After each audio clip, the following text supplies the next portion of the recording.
মাগো রূপের বর্ণনা তো, এবার শোনো কুসুম। বাহ, কুসুম মানে তো ফুল, শোনো কুসুম তাহে। এবার ফুলের রূপের সঙ্গে শ্রীমান গৌরহরির রূপের তুলনা হলো। নদীয়ার নাগরী বলতে লাগলেন, সখী এই যে কুসুম ফুল, ফুলের কি রূপ কম বলতে? বলে না না না, আরে ফুলের প্রচন্ড রূপ। বলে তাই, দেখা যাক কেমন রূপ। এই ফুল যখন বনে ফুটে থাকে, ও মা ভালো করে ভেবে দেখবেন, ফুলটা যখন বনে ফুটে থাকে তখন কিন্তু ফুলেরও বেশ শোভা থাকে, বনেরও বেশ শোভা থাকে। তাহলে এই ফুলটা যতক্ষণ গাছে থাকবে ততক্ষণ ওর শোভা থাকবে। যখন এই ফুলটা গাছ থেকে কেউ তুলে নিয়ে আসবে, এই ফুলটা আস্তে আস্তে ঝরে ঝরে ঝরে মাটিতে পড়ে পচে যাবে। আচ্ছা, যত সময় গড়াচ্ছে এর কি শোভা কমছে না বাড়ছে? ফুলটা তো তুলে নিয়ে আসা হয়েছে, অবশ্যই কমছে। তার মানে কি, ফুলটা যখন গাছে ছিল বেশ শোভা ছিল, যেই তুলে নিয়ে এসেছে এর আস্তে আস্তে এর সৌন্দর্যের শোভা হারিয়ে ফেলছে। নাগরী বললে, সখী এ কেমন রূপ, এ কেমন রূপ, যে রূপের শোভা দিন দিন কমে যায়। এ কেমন রূপ তুই জানিস না সখী রে। কোন ভাগ্যবান ভাগ্যবতী যদি কোন সৎ গুরুর কৃপা বলে ওরে জগতের বনে নয়, যদি তার দেহ বনে একবারে গৌর ফুল ফুটাতে পারে, জগতের ফুলের শোভা যেমন দিন দিন কমে যায়, আরে গৌরী ফুল ফুটিলে জানিস ও যেন তার দিনে দিনে শোভা বাড়তে থাকে। দিনে দিনে শোভা বাড়তে থাকে, তার দিনে দিনে শোভা বাড়তে থাকে, দিনে দিনে শোভা বাড়তে থাকে। যদি গৌর ফুল ফুটে ওঠে দিন দিন শোভা বাড়তে থাকে, যদি গৌর ফুল ফুটে ওঠে দিনে দিনে শোভা বাড়তে থাকে। যদি গৌর ফুল ফুটে ওঠে এই নারী দয়বানে, গৌর ফুল ফুটে ওঠে এই নারী দয়বানে, গৌর ফুল ফুটে ওঠে এই নারী দয়বানে, দিনে দিনে শোভা বাড়তে থাকে, আর দিনে দিনে শোভা বাড়তে থাকে। তাহলে ওমা জগতের ফুলের শোভা দিন দিন কমছে আর গৌর ফুলের শোভা দিন দিন বাড়ছে, নিশ্চয়ই তাহলে গৌরের রূপের কাছে ফুলের রূপ আর হেরে গেল, সব হেরে গেল। এবার প্রাতর অরুণ ও সন্তাপ, অরুণ মানে তো সূর্য, এবার সূর্যের আলোর সঙ্গে শ্রীমান গৌরহরির রূপের তুলনা। সূর্যের আলো, নাগরী বললে সূর্য, এই সূর্য যখন পূর্ব দিগন্তে উদিত হয়, এই সূর্য যতই ধীরে ধীরে উপরের দিকে উঠতে থাকে ততই যেন ওর আলো, ওর সন্তাপ মানে তাপ বৃদ্ধি পায়। সূর্যের আলোই সমস্ত পৃথিবীকে আলোকিত করে, কিন্তু এই সূর্যের আলো তো আর ঘরে প্রবেশ করতে পারে না। এই যে ঘরটা আপনারা তৈরি করেছেন, ওই ঘরের ভিতরে কোনোদিনও ঢুকতে পারবে না। তাহলে এই জগতের যে ঘর, সূর্যের যতই আলো থাক সব সময় ঘরের বাইরে, যতই তাপ সব বাইরে। নাগরীরে, সূর্যের আলোয় সমস্ত পৃথিবী আলোকিত হতে পারে, কিন্তু এই আলো যেমন ঘরের বাহিরে, আর গৌর সূর্য হৃদয় আকাশে উদয় হলে ওই ভক্তের হৃদয়ে ঘরেও আলো আর বাহিরেও আলো। ওই ভক্তের অন্ধকারে আর থাকতে পারে না, ওই ভক্ত চিরজনমের মতোই আমার ভগবানের সেবায় লেগে যা।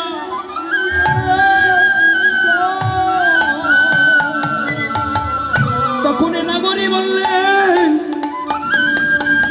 সখিরে আমায় একটু কৃপা করে বল, কিভাবে আমি আমার গৌরীকে, কি করে আমার ওই প্রাণনাথকে আমার হৃদয় মন্দিরে আমি স্থান দিতে পারি। খুবই তাৎপর্যপূর্ণ কথা বললে সখী। এবার তাহলে বল, আমি কি করে ভগবানকে আমার হৃদয় মাঝে আমি জায়গা দিতে পারি। হরি সখীরে ও মা, ভগবানকে তো এ জগতে কে না ধরতে চায় বলুন? প্রত্যেকেই প্রত্যেকেই ভগবানকে তার হৃদয় মাঝে জায়গা দিতে চায়। এমন কোনো মানুষ নেই যে সে ভগবানকে হৃদয়ে জায়গা দিতে চায় না, প্রত্যেকেই। কিন্তু কি করে ভগবানকে জায়গা দেব? এই হৃদয়ে গৌর সূর্য কি করে উৎপন্ন হবে? এই হৃদয় বনে কি করে গৌর ফুল ফুটবে? এই হৃদয় আকাশে কি করে গৌর বিদ্যুৎ উৎপন্ন হবে? এটা বড় তাৎপর্যপূর্ণ। নাগরী বললে সখী শোন, তবে আমি বলি, এই হৃদয়ে যদি কোনো ভক্ত ভগবানকে জায়গা দিতে চায়, মনে রাখবে ভগবান অন্য কোথাও থাকে না, তিনি তো সব সময় হৃদয়ে থাকে। কিন্তু হ্যাঁ, হৃদয়ে থাকেন বটে, আমরা জানি বাবা, যত্র জীব তত্র শিব, প্রত্যেক জীবের মাঝে শিবের অবস্থান। স্বামী বিবেকানন্দ বলেছিলেন, বহুরূপে সবকে কোথা চারি কোথা খুঁজেছ ঈশ্বর, জীবে প্রেম করে যেই জন সেই জন তো সে বিশেষ ঈশ্বর। জীবকে সেবা করলে তো ঈশ্বরকে সেবা করা হয়, তবে কি ঈশ্বরকে পাওয়া যায়? জীবকে সেবা করলে ঈশ্বরকে সেবা করা হয়, তবে ঈশ্বরকে কি পাওয়া যায়? বলে ঈশ্বরকে যদি পাওয়া যায়, হ্যাঁ অবশ্যই ভগবানকে পাওয়া যাবে। ভগবান জীবের মাঝে থাকে, কিন্তু কার মাঝে থাকে? প্রত্যেক হৃদয়ে ভগবান বিরাজ করে, কিন্তু কার মাঝে? নারদ মুনি এই কথাটাই প্রভু নারায়ণকে প্রশ্ন করেছেন। নারদ মুনি একদিন নারায়ণকে প্রশ্ন করলেন, ভগবান তুমি তো সর্বত্র বিরাজমান, তাহলে একটু কৃপা করে বলো, নির্দিষ্ট করে বলো যে আসলে ভগবান তুমি কোথায় থাকো? সবখানেই তো তোমাকে দেখি, কিন্তু তোমার নির্দিষ্ট দাস স্থানটা কোথায়?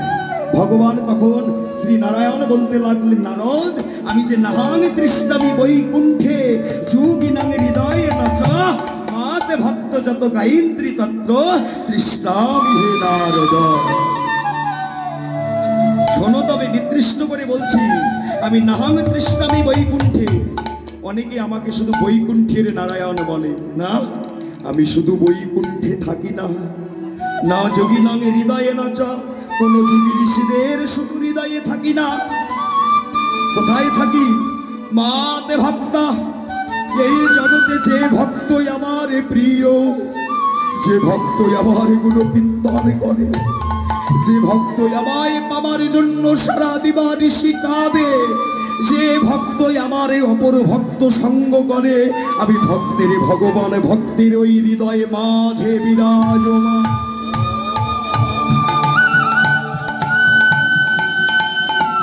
ভক্তের মাঝে একমাত্র নির্দিষ্ট জায়গা, সে হলো ভক্তের হৃদয় মন্দির। বাহ, ভক্ত, তবে ভক্তকে, যে ভক্তের মাঝে ভগবান বিরাজ করছে, এই ভক্তকে বললে ভক্ত। এই ভক্ত কথাটা বাবা তিনটা অক্ষর দিয়ে লেখা, ভালো করে শুনুন মায়েরা। জগতে যদি কেউ ভক্ত হতে চায়, তাহলে তার যে গুণাবলীগুলো প্রয়োজন, এখানে বৈষ্ণব পদকর্তা এই ভক্ত কথাটার মধ্যে একটু বিশ্লেষণ করলেন যে বাবা আসলে আমরা কি করে ভক্ত হব, আমরা কি করে ভগবানের ভক্ত হব। বৈষ্ণব কবি বলছে, ভক্ত ভ ক ত, তিনটা অক্ষর নিয়ে ভক্ত কথাটা লেখা হয়েছে। তো এই তিনটা কথার আবার তিনটা উদ্দেশ্য আছে, তিনটা রহস্য আছে। কি এই উদ্দেশ্য তিনটি কি কি? বলে ভ ভ ক ত। এ জগতে একজন যদি কেউ ভক্ত হতে চায়, তাকে যে কাজগুলো করতে হবে, প্রথম অক্ষরে ভতে ভবেরই বন্ধন, ভবেরই বন্ধন যে জনে করে দেয় মোচন, কতে কামনা বাসনা যে জনে দিয়া বিসর্জন, ততে তন্ময় হয়ে যে জনে সদাই ভাসে নয়নের জলে। এই জগতে তারাই কেবল আমার ভগবানের প্রকৃত ভক্ত হতে পারবে। মা একটু বিশ্লেষণ করি কথাটা। ভক্ত তো আমরা অনেকেই হই, ভক্ত আমরা অনেককেই বলি, কিন্তু ভক্ত কে, কিভাবে চেনা যায়, কিভাবে হওয়া যায়? প্রথমে বলছেন ভবে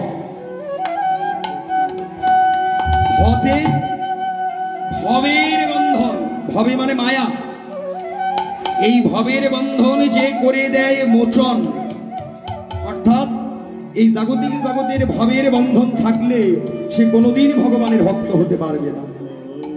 অর্থাৎ এই জগতের মায়া থাকলে, এই জগতের মায়া থাকা অবস্থায় সে কোনোদিন ভগবানের ভক্ত হতে পারবে না। প্রমাণ কি? ভবেতে ভবের বন্ধন মানে এই জগতের মায়া থাকলে যে ভক্ত হওয়া যায় না, তার প্রমাণ কি? শ্রীমদ্ ভাগবত গীতায় দেখুন, আমরা জানি মহাভারতের যুদ্ধের সময় শ্রীকৃষ্ণ এবং অর্জুন, আসলে গীতা তো মূলত তাদেরকে দুইজনকে কেন্দ্র করে, তাহলে আমরা ওখানে লক্ষ্য করে দেখেছি, ওখানে একটা সুন্দর একটি শ্লোক বলেছেন বাবা। শ্লোকটি পরে বলছি, আগে শুধু এটি বলছি যে ভতে ভবের বন্ধন থাকলে যে মানে জগতের মায়া থাকলে যে ভক্ত হওয়া যায় না, এর প্রমাণটা দেখুন। মহাভারতের যুদ্ধের সময় অর্জুন যখন যুদ্ধ করার জন্য রণভূমিতে গেলেন, তখন শত্রু পক্ষে গিয়ে যখন দাঁড়ালেন, কৃষ্ণ যখন রথ দাঁড় করালেন, শত্রু পক্ষ গিয়ে অর্জুন লক্ষ্য করে দেখলেন তারা প্রত্যেকেই তাদের আপনজন। দেখুন এটা কোথায়? হ্যাঁ, অর্জুন যেই না লক্ষ্য করলেন সবাই তার আপনজন, শত্রুপক্ষে সবাই আপনজন। অর্জুন থমকে উঠলেন, সখাকে বললেন, সখা, এ আমি কার বিরুদ্ধে অস্ত্র ধারণ করব? এ আমি কার বিরুদ্ধে যুদ্ধ করব? এরা যে সবাই আমার আপনজন, এরা যে সবাই আপনজন। তখন আর যেই না বলছে আপনজন, এবার কৃষ্ণ বললেন, সখা, তুমি যাকে আপনজন দেখছো, আমি কিন্তু তাকে আপনজন দেখছি। তুমি যাকে আপন মনে করছো, আমি কিন্তু তাকে আপন মনে করছি না। বলি কেন? আরে এরা যে সবাই আমার ভ্রাতা, এখানে আমার গুরুদেব, এখানে আমার গুরুপুত্র, এখানে আমার পিতামহ, এরা সবাই তো আমার আপনজন। কৃষ্ণ বলছে না, তোমার আপন এরা নয়, তুমি মায়ায় আচ্ছন্ন হয়ে আছো, তুমি মায়ায় আবদ্ধ হয়ে আছো। কি বাবা, তুমি যাদেরকে আপন ভাবছো, ওরে তোমার এগুলো কিছু মনে নেই, কিন্তু আমার সব মনে আছে। তুমি যাদেরকে আপন ভাবছো, এরা তোমার কেউ আপন নয়। কেন? তুমি যদি এই মায়ায় থাকো, মায়ায় যদি আবদ্ধ থাকো, তবে কিন্তু তুমি তোমার উদ্দেশ্য সফল করতে পারবে না। মানে তুমি তোমার যুদ্ধে বিজয় অর্জন করতে পারবে না, কারণ অস্ত্র ধারণ করতে পারছো না, তোমার শক্তি সঞ্চয় হচ্ছে না। তখন কৃষ্ণের শরণাপন্ন হয়ে অর্জুন মায়া ত্যাগ করে যুদ্ধ করলেন। তাই তো তখন শ্রীকৃষ্ণ নিজে অর্জুনকে শ্লোকে বললেন, তুমি মায়ায় যে আবদ্ধ আছো, এই মায়া থাকলে তোমার উদ্দেশ্য সফল হবে না। তাই তুমি সর্বধর্মান্ন পরিত্যাজ্যাং মামেকং শরণাং ব্রজ অহং তাং পাপেভ্যো মোক্ষো আমি মহৌষুচ। কি বলছে? তুমি এক কাজ করো, সর্বধর্মান্ন পরিত্যাজ্যাং, আস্তে, তুমি সব কিছু পরিত্যাগ করো। তোমার হৃদয়ে যে মায়া উৎপন্ন হয়েছে, এই ভবের মায়াকে ত্যাগ করে শরণাং ব্রজ, তুমি আমার শরণাপন্নে চলে আসো, তবেই কেবল তোমার মোক্ষ লাভ হবে। তবেই তোমার মোক্ষ লাভ হবে, কারণ আমি ব্যতীত, আমার ছাড়া এই জগতে তোমার কোনো মোক্ষ লাভ হবে না। কৃষ্ণ বলছে, আমি ব্যতীত তোমার মুক্তি লাভের কোনো উপায় নাই। তাহলে এই ভবের মায়াকে আগে ত্যাগ করতে হবে। গেল, করতে গেল ভ। এবার দ্বিতীয় অক্ষরে বলছে ক, ভক্ত। ক, কতে কি বলছে? কামনা বাসনা দিয়া বিসর্জন। কামনা বাসনা, এই জাগতিক জগতের যে কামনা বাসনা, হ্যাঁ, আমরা প্রত্যেকেই কামনা বাসনায় আসক্ত। তাহলে বললে কামনা বাসনা দিয়া বিসর্জন। এই কামনা বাসনা থাকলে ভগবানকে লাভ করা যায় না। কেন? আরে কামনা বাসনা কি? এ জগতের মানুষ ভগবান কৃষ্ণ বলছে, আরে যে যেমন করে আমাকে ডাকে আমি তো তাকে সেভাবে সাড়া দিই। অনেকে যে ধন চাচ্ছে আমি তাকে ধন দিই, যে আমার জন্য জন চাচ্ছে আমি তাকে জন দেই।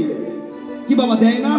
লক্ষ্য করে দেখবেন, যাদের সন্তান আদি হয় না তারা ভগবানের নামে এটা প্রতিজ্ঞা করে ওটা প্রতিজ্ঞা করে, অবশেষে সে যখন সেই ফল ভোগটা করে সে অনেক আনন্দিত হয়ে যায়। এমনটা হয় কি না? ভগবান নিজে বলছে কামনা বাসনা, হ্যাঁ তুমি চাচ্ছ, তুমি আমাকে যেমন করে চাচ্ছ আমি তোমাকে তেমন করেই দেব। কৃষ্ণ আবার অর্জুনকে ওই শ্লোকে বললেন, এই জগতে যে যথামাং প্রবর্তন্তে তাং ইস্তেব্য ভজম মহাং মামে ভক্তান বর্তন্তে মনুষ্য বাধ্য সর্বস্ব। হরি হরি বল। আমাকে যে যেভাবে যে যথামাং প্রবর্তন্তে তাং ইস্তেব্য ভজম মহাং, আমাকে যে যেভাবে ভজন করছে, আমাকে যে যেভাবে ডাকছে আমি তাকে সেইভাবে সন্তুষ্ট করছি, এতে কোনো সন্দেহ নাই। তাহলে তুমি আমাকে কিভাবে চাচ্ছ, তুমি আমাকে কি জন্য চাচ্ছ, এই সিদ্ধান্ত তোমাকেই নিতে হবে। তুমি আমার নামে ডাকছো, আমার নামে কাঁদছো, অবশ্যই তোমাকে আমি সন্তুষ্ট করব, কিন্তু তুমি কেন চাচ্ছ, কি জন্য চাচ্ছ, এটা তুমি নিজেকে প্রশ্ন করো। তাহলে কি করা প্রয়োজন? সবকিছু তো ত্যাগ করতে হবে, কামনা বাসনাও দিয়ে বিসর্জন। তাহলে কি করা প্রয়োজন? শেষের অক্ষর বললেন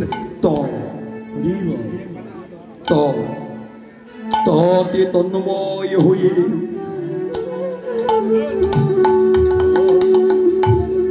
সন্তান যেমন ছোট্ট একটা শিশু, সে যেমন তন্ময় হয়ে কান্না করে, সে জানে না কেন কান্না করছে, তেমনি তন্ময় হয়ে যারা ভগবানের শ্রীনাথুল চরণে গিয়ে এই কামনা বাসনা লোভ লালসা অহংকার বিসর্জন দিয়ে যারা গৌরীর চরণে গোবিন্দ চরণে গিয়ে বলে, গোবিন্দ হে তোমাকে দেবার মতো এই অধমের কিচ্ছু নাই, তোমাকে সেবা দেবার মতো আমার কিচ্ছু নাই, কেবল দু নয়ন জলে বিনে তোমায় আমি কিছু দিতে পারব না।